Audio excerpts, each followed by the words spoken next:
Good evening, gentlemen. I was just designing some of the data structures here with an eye towards future extensions to the game. It got a little complicated. Sometimes stuff that I do has a habit of that. I decided to use a table of function pointers for the handling the dungeon special features. Because then,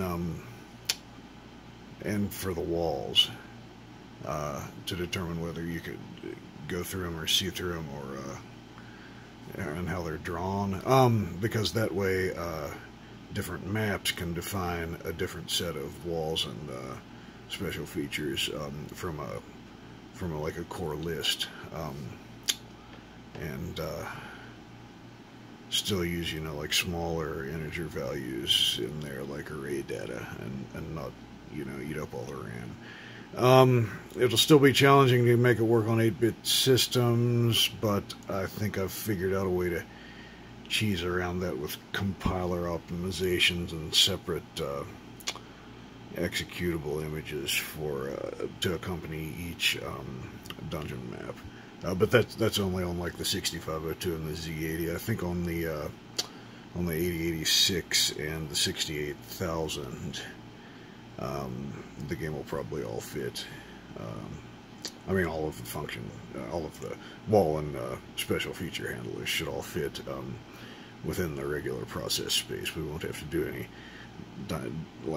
of this foolishness. And even if they don't, both of those CPUs support position-independent code, so we can compile them all as loadable modules in that case, and have some kind of caching scheme to swap them in and out of memory from disk as they're needed. So I'm not worried. I'm not worried about the 8086 and the 68000, but trying to keep things fitting into 8-bit micro are getting a little cheesy. But anyway, I digress. I thought that since I have been rambling at length about boring shit, perhaps we could do something a little more concrete and look at what monsters exist in the VMS version of the game, and what they can do. So here's the monster list. We have some undead.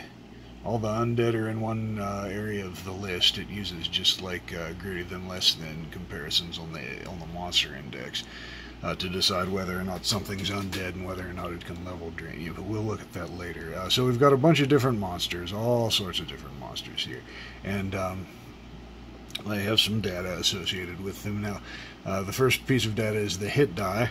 Now, if you're not a old school Dungeons and Dragons geek, let me explain that for you. So, the hit die is the potential number of hit points that a monster can have per its level, and as its level goes up, it gets more powerful. So, if we had a level 5 skeleton, alright, to determine the number of hit points that it has, you would roll 5 4-sided dice. For like a level 3 zombie, you would roll 3 6-sided dice. For a level 1 orc, you would roll 1 5-sided die, which doesn't actually exist in real life, but this is a computer, so we can actually do that. And you might think that, like in the case of like a level 3 zombie rolling 3 6-sided dice, that you would of course get a number between 3 and 18. And so why don't we just pick a random number between 3 and 18 instead of like simulating die rolls? Well, the thing is that the distribution isn't linear. When you roll more than one die, it ends up, the results end up grouping into a bell curve. So like a level 3 zombie is going to have somewhere in the neighborhood of like 9 or 10 hit points on average. Most of them will have that many hit points, but there will be a very few that'll be super weak and only have 3, and there will also be a very few that'll be super strong and have 18. But most of them will be right there in the middle. So that's how the hit points end up working. Now, there is a minimum and a maximum dungeon level that these monsters can be encountered on. So, for example, we won't encounter any vampires until we get down to at least dungeon level 4. We won't encounter any dragons until we get down to at least dungeon level 9s. Likewise, we won't encounter any kobolds, little lizard dudes that are very weak, anywhere below level 8. So they only live on the upper levels of the dungeon. And there is also a minimum level for these monsters. That is the number of its character level. You know how we were talking about the hit dice there before. So, you know, we'll never encounter a level 1 dragon. All the dragons will be at least level 8, but we can't encounter like level 1 goblins and level 1 kobolds. We'll never encounter a level 4 vampire. They can only be level 5 or higher, etc. And so that's how the strength and the location, which dungeon levels I mean, of these monsters is determined. But some of the monsters have some special abilities, which we can see by examining this documentation of the combat code that I've been trying to make. So, let's go down here and look. It's somewhere down here. Okay, dragons have a chance to breathe fire on you, and when they breathe fire, they do a fuckload of damage, but you have a chance to make a saving throw based on your dexterity to take half damage. And when the dragon breathes fire, it doesn't do a normal attack. Now here's the...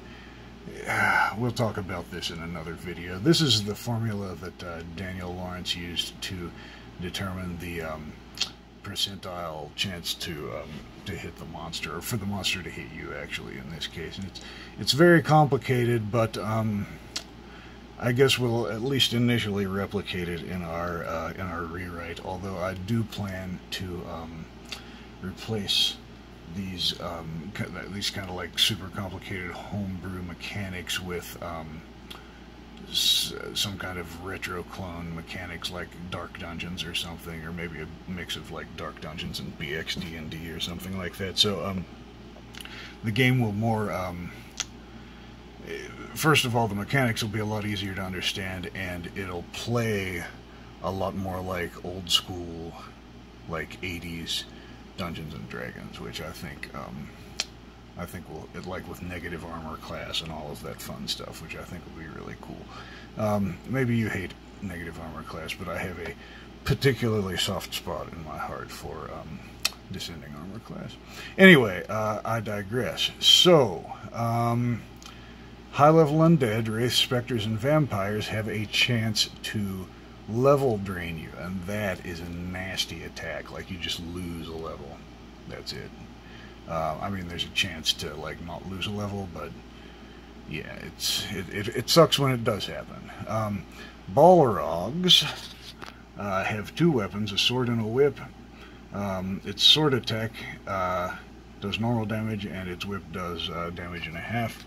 That's the special thing about the Balrogs. Now, you would think that Balrogs would be immune to fire, being that they're like fire creatures, but there is no check in the fireball spell to make the Balrog immune to it, which surprised me. That may be something to add in the future. Okay, so, and then some of the monsters have special attacks.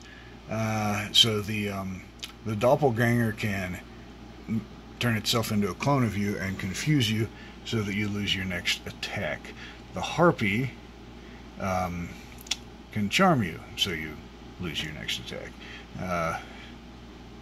And those, I think, are all of the special abilities of the different monsters. So, yep, that's the Monsters of VMS-DND. Thanks for joining me, gentlemen. I'll see you next time. Have a lovely evening.